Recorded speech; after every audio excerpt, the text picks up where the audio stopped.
Saya eh, kesempatannya.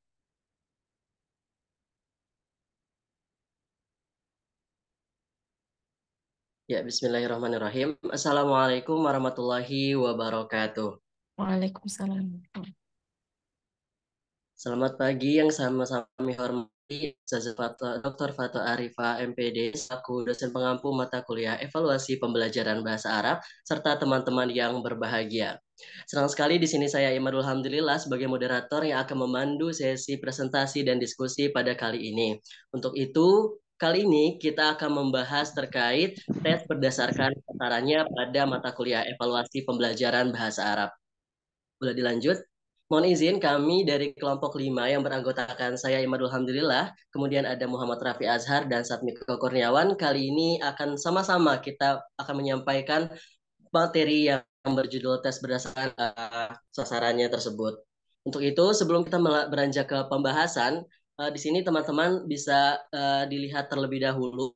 Di sini ada pengantar tentang terkait evaluasi pembelajaran. Yang pertama akan disampaikan oleh Satmiko. Kepadanya disilakan.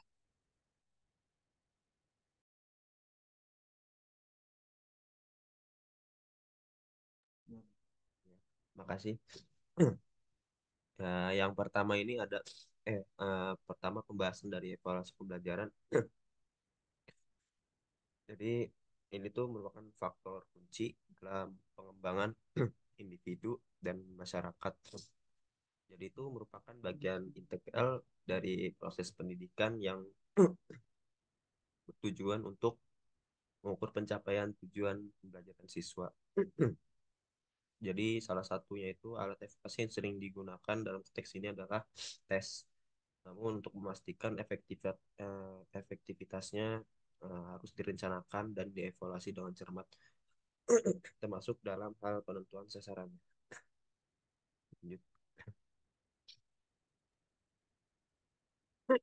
Boleh lanjut.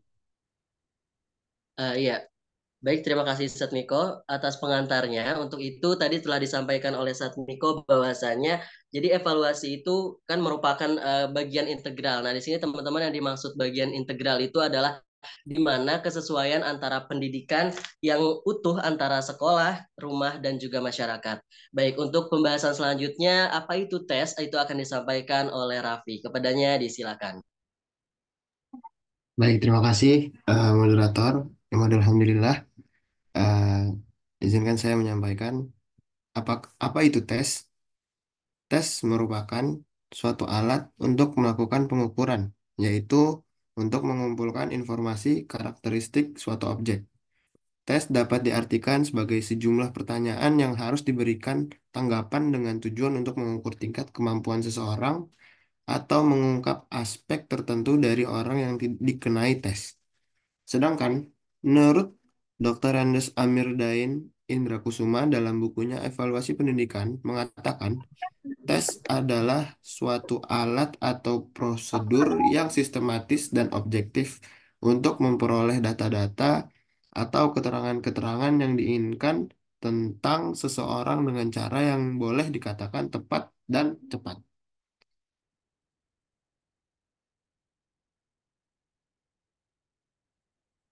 Oke.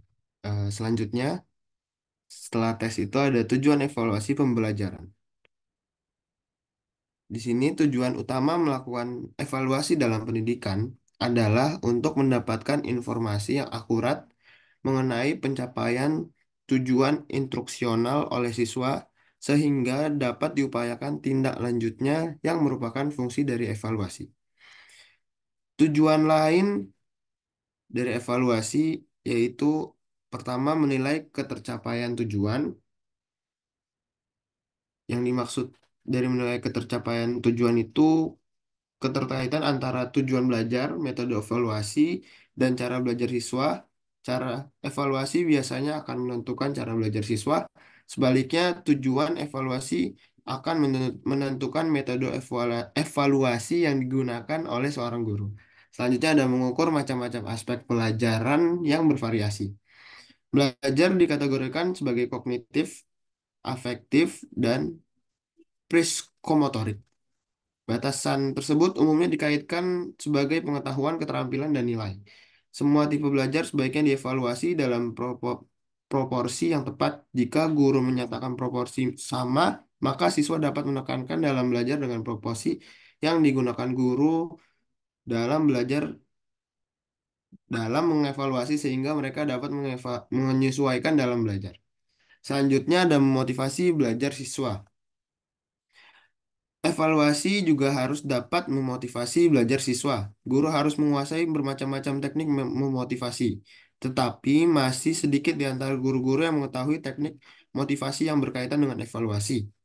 Dari penelitian menunjukkan bahwa evaluasi memotivasi belajar siswa saat memang betul. Tetapi untuk jangka panjang masih diragukan. Hasil evaluasi menstimulasi tindakan siswa. Rating hasil evaluasi yang baik dapat menimbulkan semangat atau dorongan untuk meningkatkan atau mempertahankannya yang akhirnya memotivasi belajar siswa secara kontinu. Selanjutnya ada menjadikan hasil evaluasi sebagai dasar perubahan kurikulum. Keterkaitan evaluasi dengan instruksional adalah sangat erat. Hal ini karena evaluasi merupakan bagian dari instruksional. Di samping itu, antara instruksional dengan kurikulum saling berkaitan. Beberapa guru seringkali mengubah prosedur evaluasi dan metode mengajar yang menurut mereka penting dan cocok. Perubahan itu akan tepat jika memang didasarkan pada hasil evaluasi secara luas. Selanjutnya yang terakhir ada menentukan tindak lanjut hasil penilaian, yakni melakukan perbaikan dan penyempurnaan dalam hal program pendidikan dan pengajaran serta strategi pelaksanaannya. Kegagalan para siswa dalam hasil belajar yang dicapainya hendaknya tidak dipandang sebagai kekurangan, tetapi juga bisa disebabkan oleh kesalahan strategi dalam melaksanakan program pengajaran. Misalnya, kekurang tepatan dalam memilih metode dan alat bantu mengajar.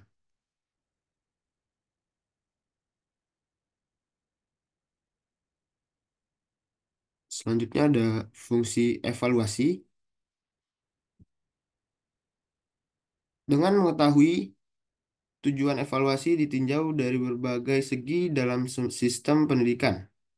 Fungsi ini dimaksudkan untuk mengetahui sejauh mana suatu program berhasil diterapkan. Keberhasilan program ditentukan oleh beberapa faktor, yaitu faktor guru, metode mengajar, kurikulum, sarana, dan sistem kurikulum. Ada beberapa poin di fungsi evaluasi pembelajaran, yaitu ada evaluasi berfungsi selektif, evaluasi berfungsi diagnostik, evaluasi berfungsi sebagai penempatan, dan evaluasi berfungsi sebagai pengukuran. Saya kembalikan ke moderator. Terima kasih. Iya, baik. Terima kasih Raffi yang telah menyampaikan pembahasan kali ini yang tadi sudah disampaikan oleh Raffi. Ada apa itu tes ya teman-teman. Kemudian ada tujuan dari evaluasi pembelajaran, tujuan maupun tujuan lainnya tadi ada 5 poin. Kemudian tadi Raffi juga sudah menyampaikan sedikit tentang fungsi evaluasi pembelajaran, di mana fungsi evaluasi pembelajaran ini juga ditentukan oleh beberapa faktor ya teman-teman. Jadi ada juga dari sisi faktor gurunya, metode pembelajarannya, metode mengajarnya, kurikulum, sarana, dan sistem kurikulum tersebut. Untuk itu, sarannya padanya disilakan. Oke, sekarang manfaat tes berdasarkan sasarannya. Jadi ini memiliki beberapa manfaat, yaitu ada 5. Yang pertama ini ada menilai pencapaian tujuan pembelajaran. Jadi eh, hasil ini tuh dapat memberikan umpan balik yang berguna kepada siswa tentang kemajuan belajar mereka. Ya, untuk mengetahui kelemahan dan kekuatan mereka, siswa dapat memperbaiki diri dan meningkatkan prestasi belajar mereka. Lalu ya, maaf salah ya, nomor 1 ini menilai pencapaian tujuan pembelajaran. Jadi didesain dengan baik dapat membantu mengukur sejauh mana siswa telah mencapai tujuan pembelajaran yang telah ditetapkan. Dengan mengetahui pencapaian ini, dapat mengevaluasi efektivitas metode pengajaran dan materi pembelajaran yang digunakan. Lalu yang kedua ini ada memberikan umpan balik yang berguna. Yaitu hasil evaluasi tes dapat memberikan umpan balik yang berguna kepada siswa tentang kemajuan belajar mereka. Dengan mengetahui kelemahan dan kekuatan mereka, siswa dapat memperbaiki diri dan meningkatkan prestasi belajar mereka. Lalu yang ketiga ini ada mengidentifikasi kebutuhan pembelajaran. Eh, Evaluasi tes dapat membantu guru mengidentifikasi kebutuhan pembelajaran siswa secara lebih spesifik. Dengan itu mengetahui area di mana sih siswa mengalami kesulitan. Jadi guru bisa merancang strategi pembelajaran yang lebih tepat, yang lebih baik untuk membantu siswa-siswanya mengatasi masalah tersebut. Lanjut.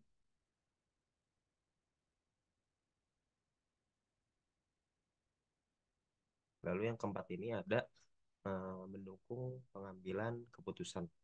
Jadi ini tuh berbasis pada tujuan pembelajaran yang mendukung pengambilan keputusan yang lebih baik dalam perencanaan dan pelaksanaan pembelajaran. Jadi guru itu dapat menggunakan hasil evaluasi untuk menentukan langkah-langkahnya untuk perbaikan yang diperlukan dalam proses pembelajaran. Lalu yang kelima ini ada meningkatkan akuntabilitas. Jadi ini tuh berdasarkan sasaran dan juga mendapat meningkatkan akuntabilitas dalam proses pembelajaran. Jadi ini memiliki data yang jelas tentang pencapaian tujuan pembelajaran. Sekolah dan guru dapat lebih mudah mempertanggungjawabkan kinerja mereka kepada berbagai pihak terkait. Lanjut.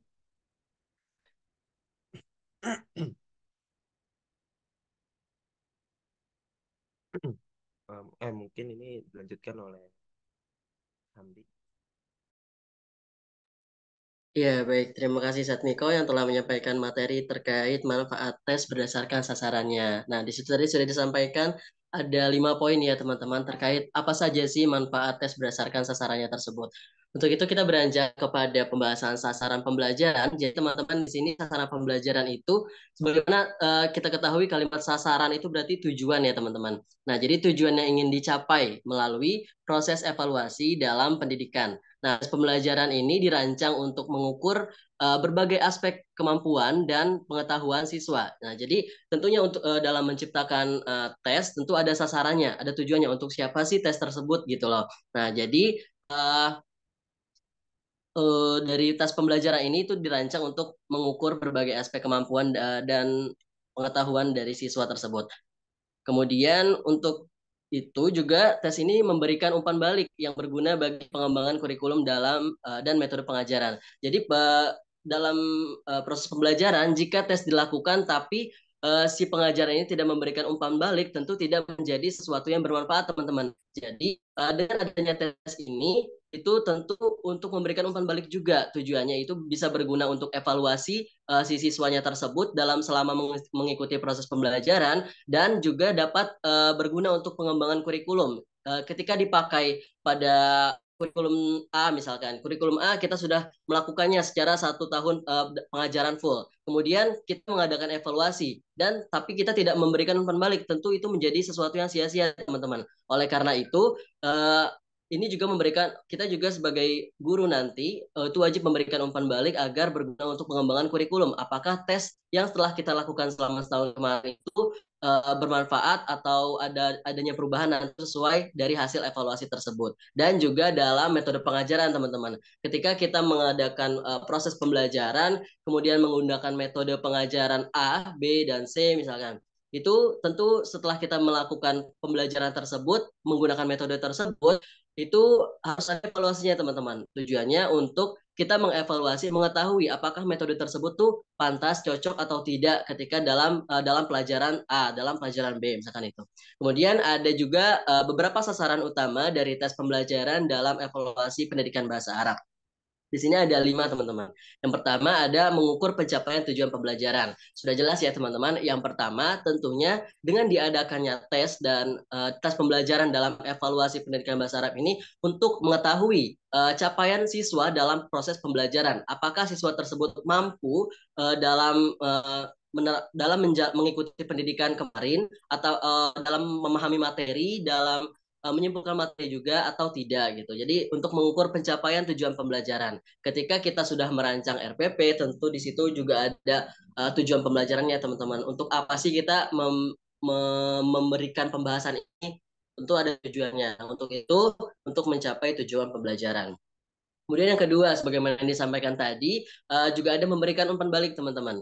Ketika kita sebagai guru bahasa Arabnya nanti melakukan evaluasi pendidikan bahasa Arab dalam pembelajaran bahasa Arab, tentunya kita tidak hanya memberikan tes saja, tapi juga ada hasil dari tes tersebut yang mana hasil dari tes tersebut itu merupakan umpan balik teman-teman yang berguna untuk menjadikan siswa itu lebih baik lagi, menjadikan guru sebagai yang menyampaikan materi itu bisa mengevaluasi dirinya untuk menyampaikan materi lebih baik lagi dan dapat memajukan pendidikan. Kemudian yang ketiga itu ada menentukan kualitas proses pembelajaran.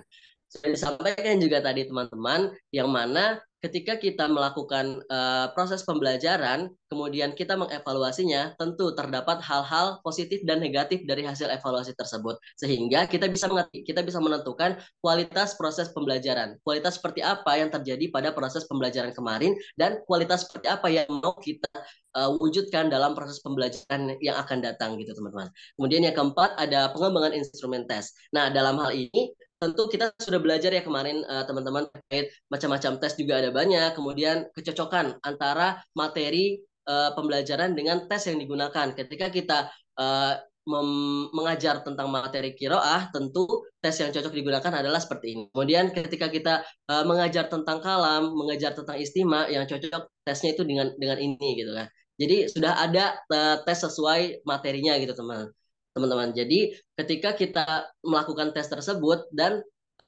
sudah dilakukan evaluasi, tentunya instrumen tes yang kita gunakan ketika kita sudah melakukan pembelajaran di tahun yang lalu itu akan berkembang teman-teman. Apakah hasil tes dari menggunakan instrumen kemarin itu efektif atau tidak? Jika tidak, maka instrumen tersebut tentu akan dievaluasi secara terus-menerus hingga akhirnya menjadi suatu instrumen yang benar-benar cocok, yang pas gitu. Jadi instrumen tes nanti itu akan berkembang. Kemudian yang terakhir ada ruang lingkup tes, yang mana tadi juga sempat dijelaskan dalam pengembangan instrumen tes. Jadi ketika kita melakukan pembelajaran istimewa, tes yang digunakan itu ruang lingkup tes yang cocok itu tentu seperti audio listening gitu kan ya. Nggak mungkin kita menggunakan metode gambar misalkan. Sedangkan itu pembelajaran istimewa gitu loh teman-teman. Jadi dalam ruang lingkup tesnya juga itu harus sesuai. Boleh di next?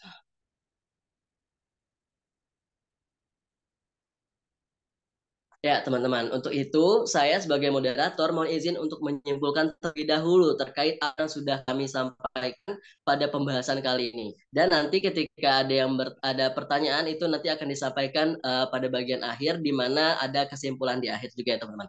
Jadi, dari hasil pembahasan pemaparan materi terkait tes berdasarkan sasarannya, itu kita juga dapat menyimpulkan bahwasanya tes itu merupakan alat atau prosedur yang digunakan untuk mengukur karakteristik suatu objek, termasuk kemampuan seseorang atau kemampuan si peserta didik tersebut.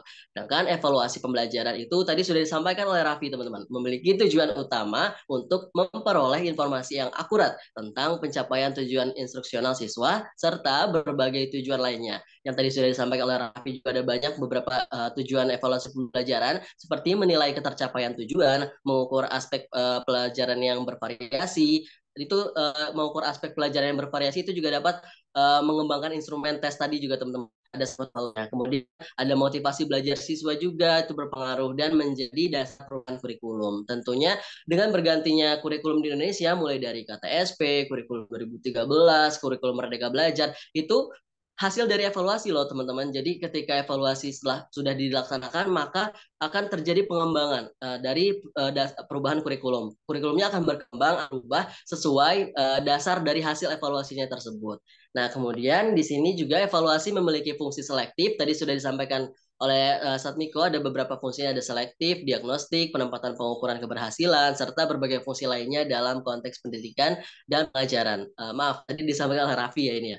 Kemudian ada manfaat evaluasi tes berdasarkan sasarannya, itu disampaikan oleh Satmiko, tadi sudah dijelaskan ya teman-teman.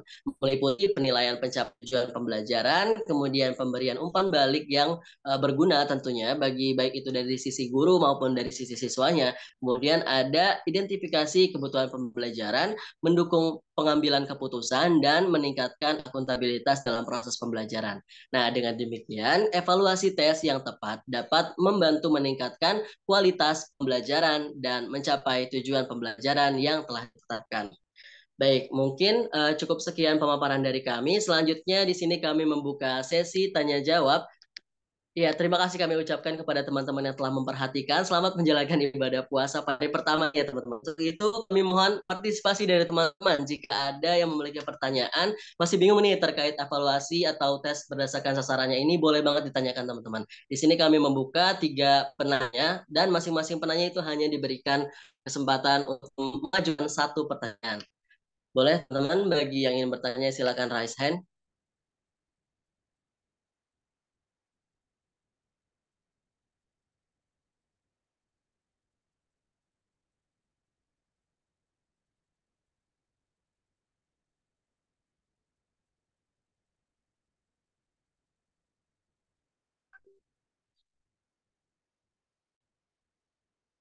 Ya, bagaimana teman-teman? Jika ada yang masih bingung atau masih penasaran nih terkait tes berdasarkan sasarannya atau dalam pengajaran bahasa Arab itu gimana sih maksudnya gitu. Mungkin ada yang masih bingung, boleh ditanyakan teman-teman. Atau ada yang ingin menggali lebih dalam lagi terkait tes berdasarkan sasarannya dalam lingkup pendidikan bahasa Arab ini. Boleh banget ya pertanyaannya teman-teman. Di sini kami masih ada slot untuk 3 penanya.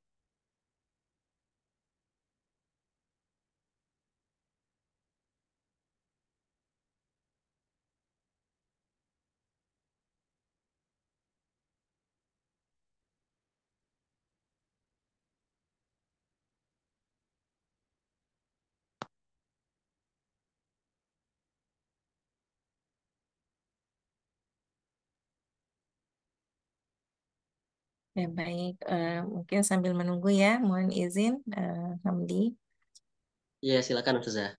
Ya, baik. Terima kasih kelompok pemateri sudah mempresentasikan ya pembahasan pada hari ini mengenai apa tadi judulnya tes ya, tes berdasarkan sasarannya. Nah, kalau kita lihat di dalam makalahnya, ini banyak merujuk ke jurnal ya, jurnal-jurnal online.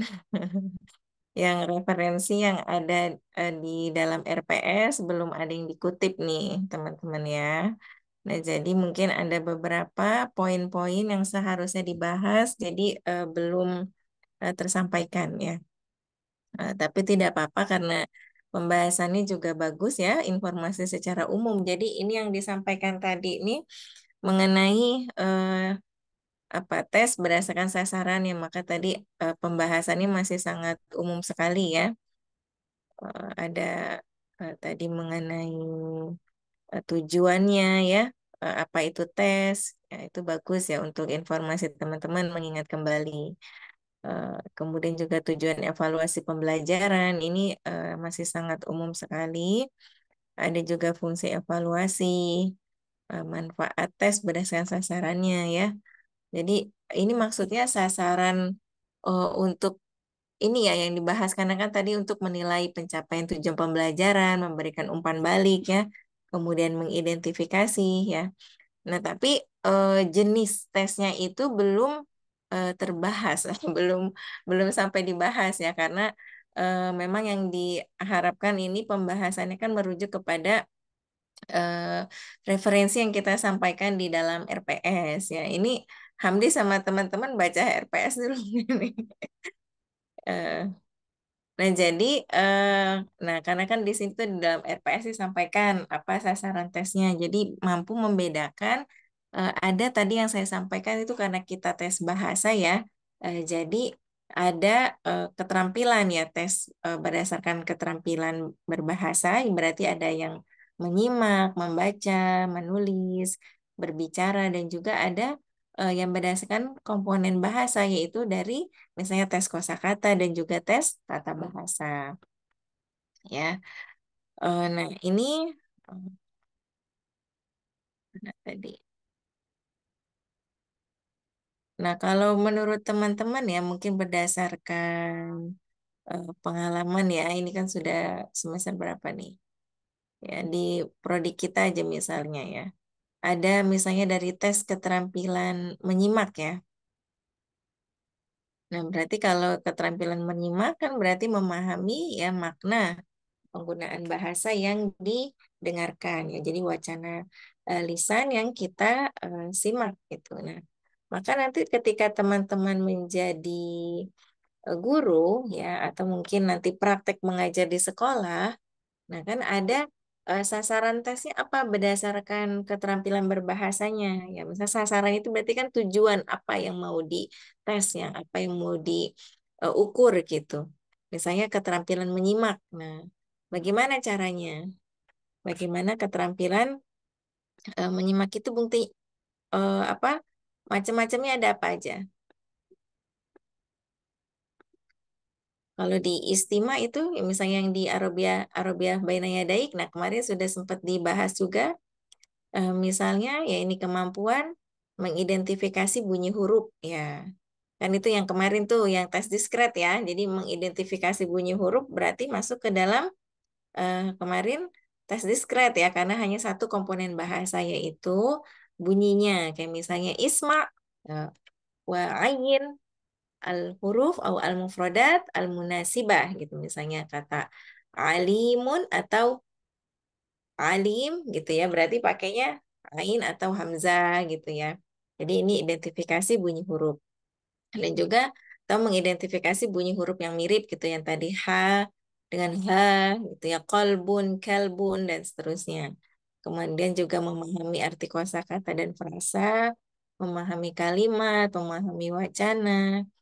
Nah, ini tentu ini adalah apa namanya levelnya akan berbeda-beda ya. Kalau identifikasi bunyi huruf, kosakata gitu ya itu pasti untuk yang tingkat dasar gitu ya. Untuk yang menengah bisa memahami kalimat ya atau mungkin kosakata yang lebih kompleks lagi. Nah, untuk yang tingkat atasnya berarti mampu memahami isi wacana yang diperdengarkan gitu ya.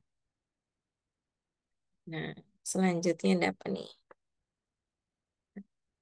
Untuk ya sasaran utama evaluasi menyimak ya. Ini kan berarti mampu memahami isi wacana yang dikomunikasikan atau yang direkam, baik yang langsung ataupun direkam. Nah, mungkin kemarin teman-teman yang sudah apa yang terakhir itu kalian ambil istimewa nakdi wa tahlili itu ya kan bagaimana misalnya menyimak rekaman YouTube ya atau mungkin berita cerita gitu ya cerita pendek gitu ya ini sudah yang ini kan dibahas sasaran utama jadi yang sudah paling tinggi itu ya memahami wacana apa yang diperdengarkan ya. Nah kalau di sekolah bagaimana ya tentu nanti disesuaikan kembali dengan tingkat peserta didik ya di sekolah itu. Nah, kemudian setelah menyimak ada tes keterampilan berbicara, ya. Nah, ini bentuknya pasti akan beragam ya.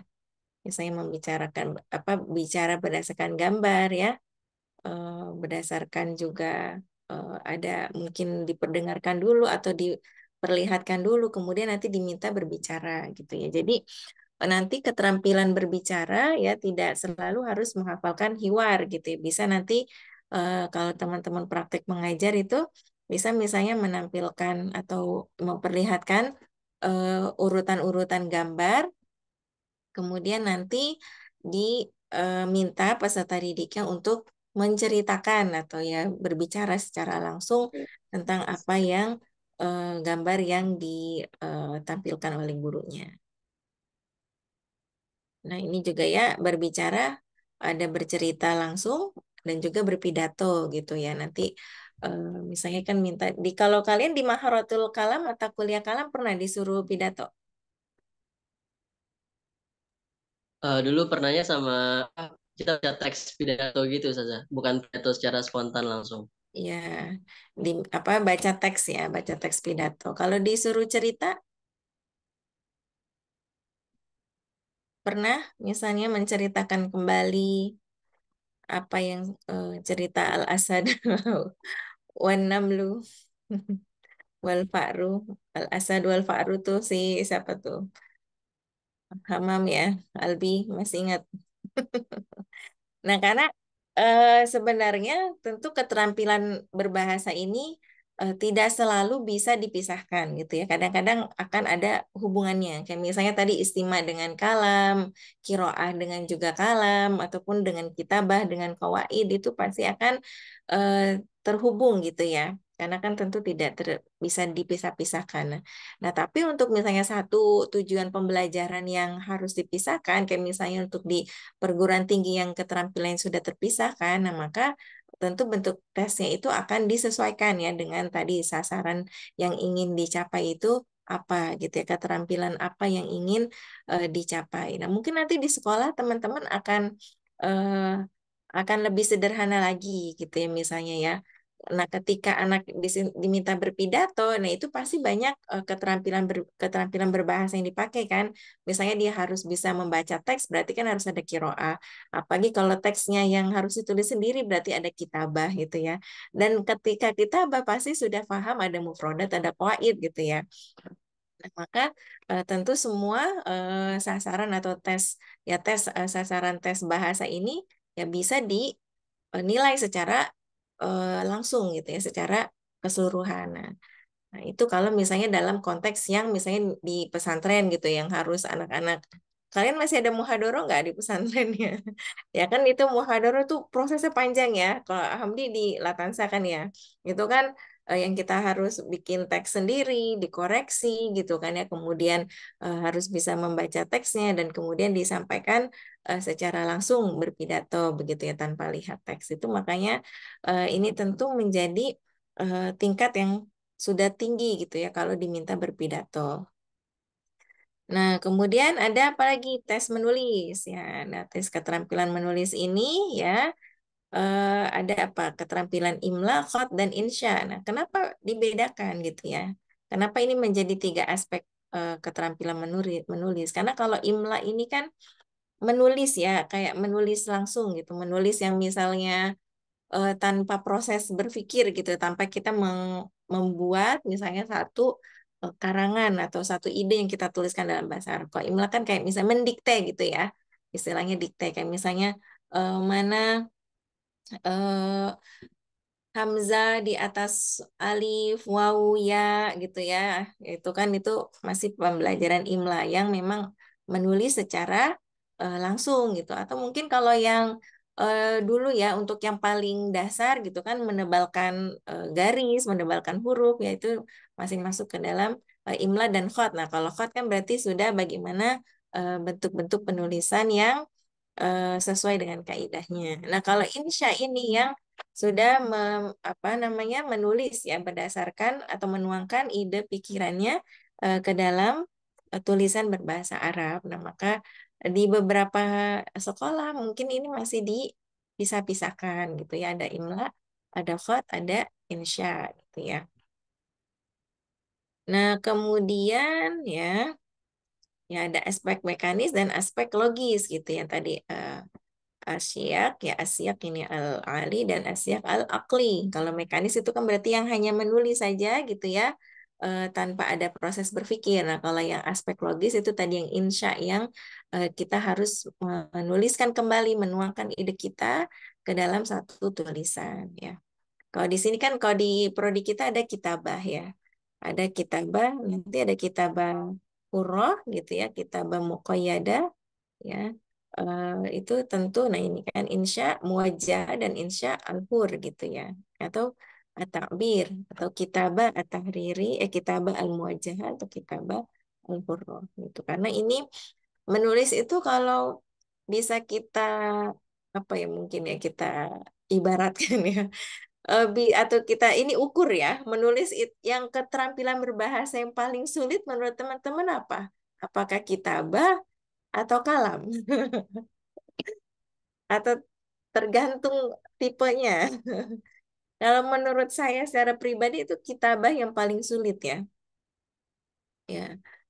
Karena mungkin orang kalau bicara ya mungkin ya dalam bahasa Indonesia pun orang banyak yang bisa bicara tapi sulit menulis gitu ya. Nah, kenapa? Karena menulis ini pasti kan banyak ya, banyak keterampilan yang harus kita kuasai gitu ya. Apalagi misalnya harus banyak baca, banyak menyimak gitu ya supaya bisa menulis dengan baik. Nah, di sini ya ada menulis huruf ya tadi yang paling sederhana, menyalin dan juga mendikte ini tahapan-tahapan ya. Nanti mungkin teman-teman ketika di sekolah akan melihat gitu ada beberapa buku yang harus misalnya menuliskan ulang. Nah, mungkin yang di tingkat SD ya, kalau masih punya adik yang SD, ada kan misalnya di buku bahasa Arabnya itu ada contoh misalnya menulis kitabun gitu ya. Nanti bagaimana dia menirukan gitu ya penulisan kata kitabun dan seterusnya. Nah, kalau dikte ini yang sudah paling tinggi berarti ya karena harus menuliskan apa yang diucapkan oleh gurunya.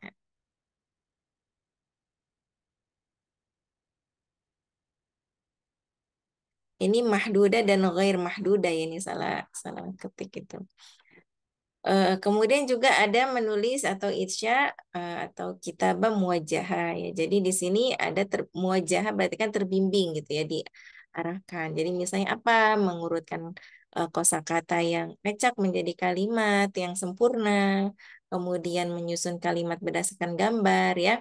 Ini mungkin ada ya di kitabah kalian ya yang muwajjahah ya.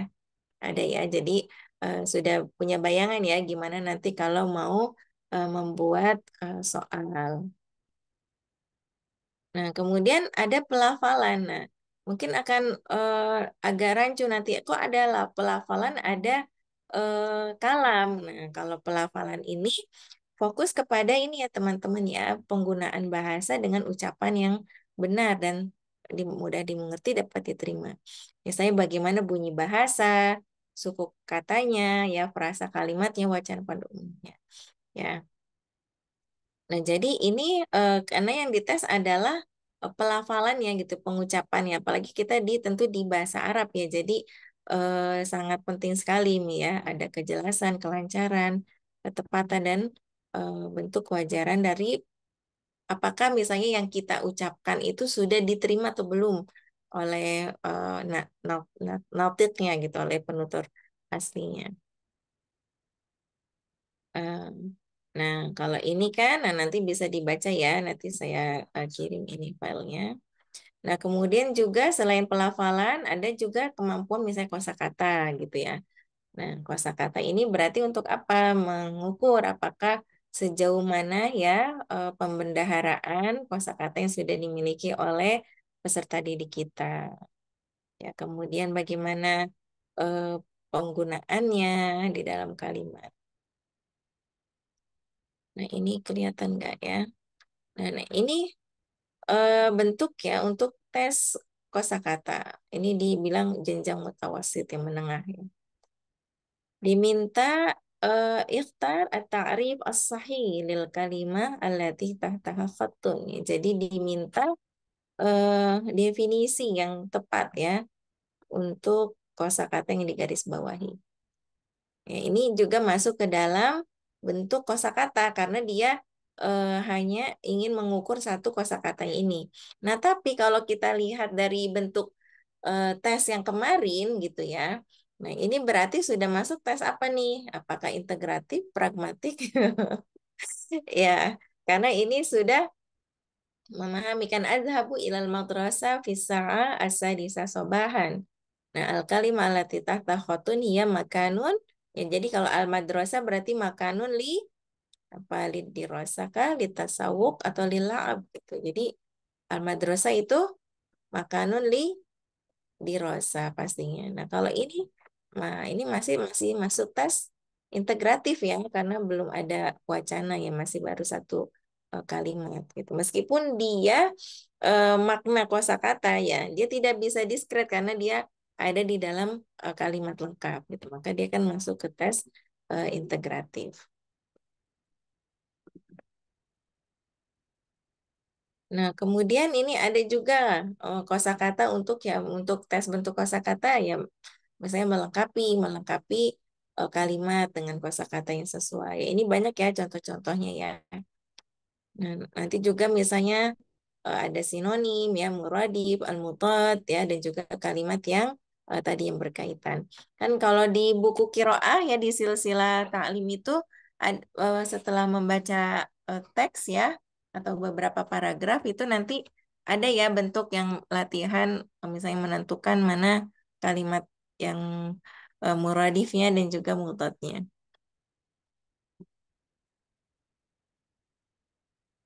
Nah, ini juga ada melengkapi paragraf, membentuk kalimat ya. Nah, kemudian ada juga yang tata bahasa yang berdasarkan tata bahasa karena apa kalau kita di kawaid ya berarti ada nahwunya ya. Nah, kayak misalnya ini ya.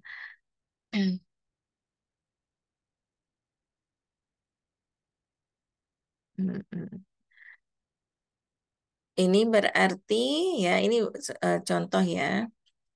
Contoh misalnya penggunaan mubtada khobar ya dan seterusnya. Ini saya terpaksa menayangkan PPT yang dari semester lalu ya karena untuk supaya teman-teman semuanya bisa memiliki pemahaman yang sama terhadap pembahasan bab ini ya. Dan daripada pemakalahnya diminta revisi makalah, saya kasih aja ini ya, kasih ini berkah Ramadan ya, jadi nggak bisa saya galak-galak kalian. Ya ini ya. Nah nanti dibaca ya teman-teman ya tentang bentuk-bentuk tes berdasarkan sasarannya. Nah, memang kalau secara teori ya sasarannya apa ya kan pasti untuk mengukur Ustazah, untuk memberikan umpan balik dan lain sebagainya.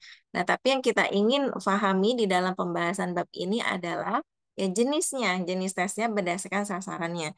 Nah, apa yaitu ada jenis tes tadi menulis, menyimak ya, kemudian tadi membaca udah ada ya, udah dibahas belum ya tadi? Membaca, ya pokoknya 4 keterampilan berbahasa itu plus ya qawaid dan juga apa tadi mufradatnya gitu ya. Nah ini penting sekali ya teman-teman untuk pahami. Kenapa? Karena pembahasan minggu depan itu tentang penyusunan tes ya. Jadi teman-teman itu sudah punya gambaran bagaimana nanti bentuk tes yang akan teman-teman susun gitu ya. Nah, jadi bagaimana sih kita atau seorang guru itu untuk ini teman-teman nanti bisa tanya tuh ke kakak kelasnya ya. Apa namanya menyusun satu tes. Nah, berarti kan harus jelas ya. Harus jelas kita mau menyusun tes itu ya untuk tingkat apa, di sekolah apa, tujuan pembelajarannya apa gitu ya. Nah, jadi pemateri yang berikutnya ya nanti jangan lupa cek referensinya ya. Referensi yang disarankan itu referensi dari misalnya mana tuh Pak ini kan ada di RPS itu ya teman-teman ya nanti dicek yang tes apa ini Sunardi Jiwandono itu yang nomor 4 ya. Nah, kalau yang mau lebih fokus lagi ke bukunya Pak Imam Asrori. Nah itu di situ banyak langsung contoh-contoh yang eh, langsung di bahasa Arab gitu ya. Nanti teman-teman bisa cari bukunya, bisa baca secara mandiri gitu. Oke, sampai sini silakan kalau ada yang mau bertanya.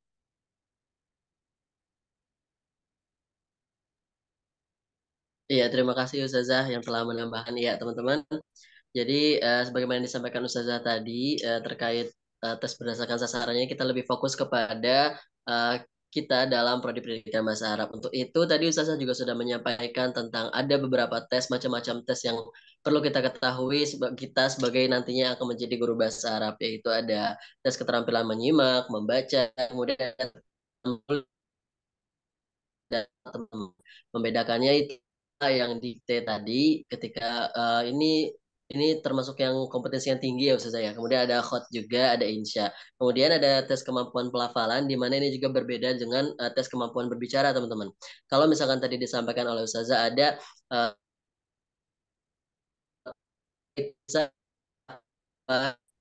kompetensi teman-teman. Ketika kita melakukan tes berpidato, tentu di situ kita juga bisa mencapai tujuan pembelajaran terkait memahami tentang cara menulis teksnya jika suruh ditulis jika memang diminta untuk menulis teks pidato itu sendiri. Kemudian tes keterampilan berbicaranya juga dapat tulis teks. Kemudian itu ada juga tes kemampuan kosakata di mana ada kita bisa membuat instrumen terkait melengkapi kalimat dengan kosakata yang sesuai gitu. Kemudian yang terakhir ada tes kemampuan tata bahasa atau nahunya. Untuk itu, sebagaimana yang disampaikan Ustazah tadi, jika teman-teman masih memiliki pertanyaan, masih dibuka sesi pertanyaan.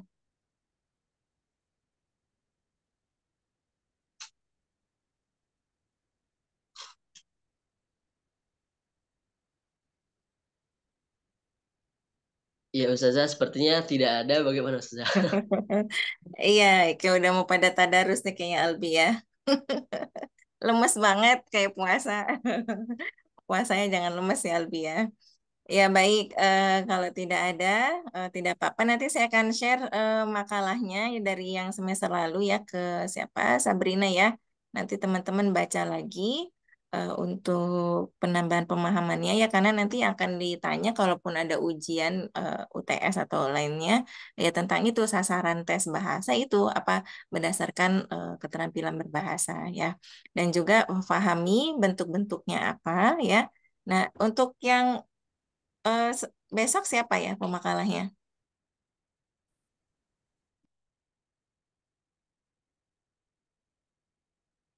Ada, ada yang nyadar. Kalau belum diingetin PJ kayaknya belum nyadar nih. Eh, Ada saja. Al-Ghifari. Enam saja. Oh iya. Sudah buat makalahnya Gifari? Eh, sedang berjalan so. Iya, nanti rujuk ke ini ya, ke bukunya Pak itu siapa Sunardi Jiwandono ya. Saya nggak tahu PDF-nya ada atau enggak. Kalau saya punya ya hard copy soalnya ya.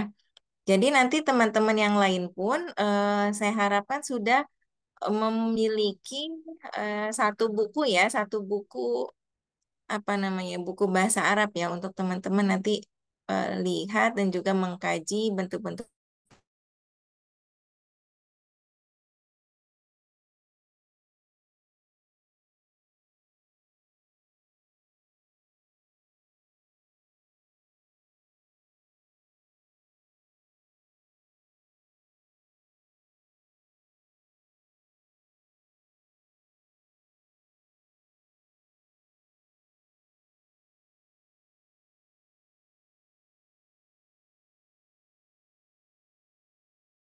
Terima kasih atas segala perhatian. Terima kasih Ustazah yang telah menambahkan begitu banyak pembahasan terkait yang lebih rinci lagi terkait proyek kita ini pendidikan bahasa Arab melalui tes berdasarkan sasarannya.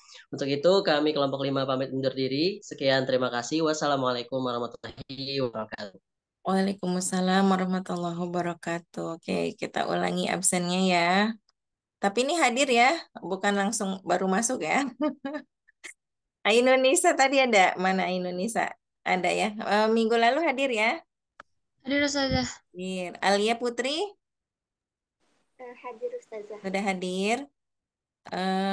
Minggu lalu hadir nggak? Hadir Ustazah. Hadir. Amelia Oktaviani. Hadir Ustazah. Ya, mana kameranya? Afwan Ustazah lagi di luar. Kenapa di luar kan jamnya kuliah? Nyari apa? Nyari buat buka puasa. Minggu lalu hadir Iya nggak? gitu. Hadir Ustazah. Jadi, ini kalau nggak on cam dihitung hadirnya setengah apa gimana? Anida Zahra Hadir Ustazah. hadir. Minggu lalu hadir. Hadir Ustazah. Nih. Azkia Humairah Hambali. Hadir Ustazah. Iya, minggu lalu hadir. Hadir Ustazah. Hadir ya. Devi Wahyuni. Ini nggak ada ya Syifa ya? Saya kurang tahu Ustazah, tapi tadi Nggak di kelas D nggak ada Devi Wahyuni. Iya, ini angkatan tahun berapa ya? Tahun 2020 Ustazah. Oh iya, dia salah masukin kode apa gimana tuh? Diva Salsabila. Diva, tidak ada. Kelas A ya ini ya. Iya Sabrina. Heeh, Kelas A. heeh. Minggu lalu hadir nggak dia? Nggak ingat. Saya lupa absen. Nggak ada. Hadir Ustazah. Hadir kemarin. Eriza Rahmawati. Hadir Ustazah. Hadir jam berapa Iriza? Jam berapa ya? Jam setengah sembilanan Ustazah keluar Oh masuk keluar iya. masuk. Oke, minggu lalu hadir? Hadir Ustazah. Ya, kenapa kameranya nggak nyala? Pakai laptop Ustazah terus kayak not found your cam gitu-gitu. Oh iya, sama saya juga gitu. Harus nambah itu lagi kamera Iriza. Ya, kurang tahu kan kadang-kadang Ustazah kayak gitu. Iya, saya juga gitu penyakit di laptop saya tuh awalnya tiba-tiba kok nggak muncul, akhirnya udah nggak tertolong lagi. Oke, ya Fatur Ramadan, Hadir Ustazah. jam berapa hadirnya Fatur? Jam 8. Pokoknya tadi pas absen di huruf R. Aneh Ya, Mas Ustazah. ya Kan aneh Fatur. huruf F. Oh Kelewatan. iya, tapi nggak ngangkat tangan tadi nggak bilang hadir. Ininya minggu lalu hadir. Selalu hadir Ustazah. Oh mantap selalu hadir. Hanan Kamila, Hanan kelas D ya. Hanan kelas B Ustazah kalau nggak salah. Oh tapi di sini ditulisnya D. Tapi nggak ada ini ya. Nggak ada Ustazah. Ya, Kohana, Hadir Ustazah. mana Kohana? Oh ada ya Kohana Nabila. Ada minggu lalu ada Hadir Ustazah. hadir ya. Muhammad Akim, eh Syifa, Muhammad Akim masuk ke kelasnya Syifa ya? Iya Ustazah, tapi hari Ada ini nggak di grup nggak. kalian ada nggak? Izin jawab Ustazah di grup Iya. kayak di grup buat matkul ini dia udah masuk Ustazah. Oh, berarti info dapat kan ya? Ada Pak. Oke. Nur Anissa, Nur Hadir Anissa Ustazah. sudah hadir ya. Baik. Raisya, puasa kita. Raisya, nggak ada ya? Kelas A ya Raisya. Iya kelas A Nah, Ustazah. minggu lalu hadir nggak Sabrina? Raisya. Hadir. Yang minggu lalu yang izin kemarin Satmiko Ustazah. Pusat Miko aja ya. Sofi, Andini, Hadir Ustazah. ada minggu lalu hadir? Hadir. Hadir. Rishifa Nadia, Hadir Ustazah. hadir. Oh ya. Eh, ya, iya sebentar nak. Zilda, Nur Laila, kelas A juga ini. Ada nggak Sabrina? Sekarang belum ada Ustazah. Oh ya. Kok dia ini ya eh, tapi selalu hadir. Kenapa dicek contreng merah ya sama Bu Putih ya? Kenapa nih dia? Dia kemungkinan masuknya agak telat Ustazah. Hmm. Saya udah WA juga tadi. Oh, kalau sama Bu Putih telat di contreng ya, di itu Exin. Kurang tahu deh Ustazah. Maksudnya Oh iya iya. Oke nanti konfirmasi aja ya ke beliau ya. Berarti ini nggak ada memang ya hari ini ya. Minggu lalu ada nggak Zilda? nggak ada juga. Nggak ada juga. Iya baik. Oke, alhamdulillah sudah terabsen semuanya. Oke, baik ya. Eh, nanti kalau ada yang mau dikonfirmasi, boleh hubungi saya lagi. Terima kasih sekali lagi teman-teman ya. Nanti jangan lupa baca makalahnya dan disiapkan untuk minggu depan ya. Bawa buku nggak dibawa ya.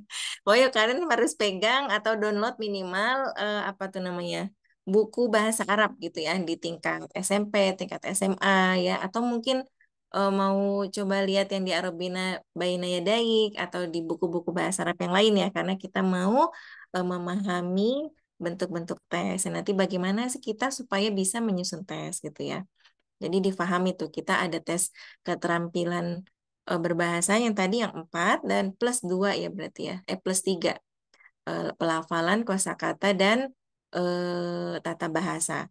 Nah, kemudian ini akan di combine gitu ya dengan pemahaman yang kemarin kita bahas tentang pendekatan diskret, integratif, pragmatik, dan komunikatif. Jadi misalnya bagaimana membuat tes menyimak diskret. Nah, itu berarti gimana? Tadi itu berarti menyimak tes untuk menyimak, sasarannya menyimak dengan pendekatan diskret. Nah, berarti dia misalnya membedakan bunyi gitu kan ya, membedakan bunyi diskret. Terus misalnya tes kosakata integratif.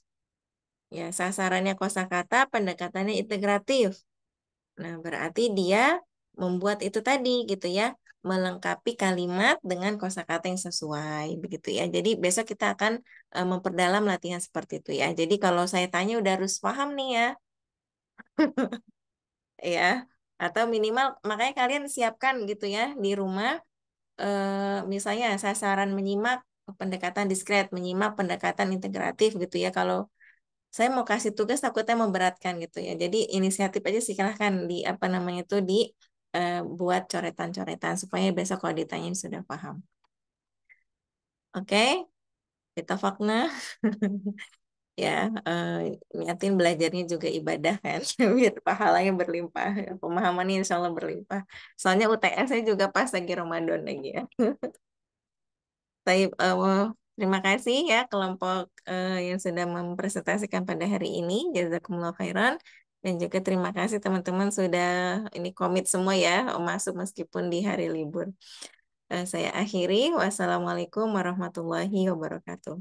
Waalaikumsalam. Waalaikumsalam Waalaikumsalam warahmatullahi warahmatullahi wabarakatuh. wabarakatuh. Syukran, Ustazah. Wabarakatuh. Syukran. Waalaikumsalam.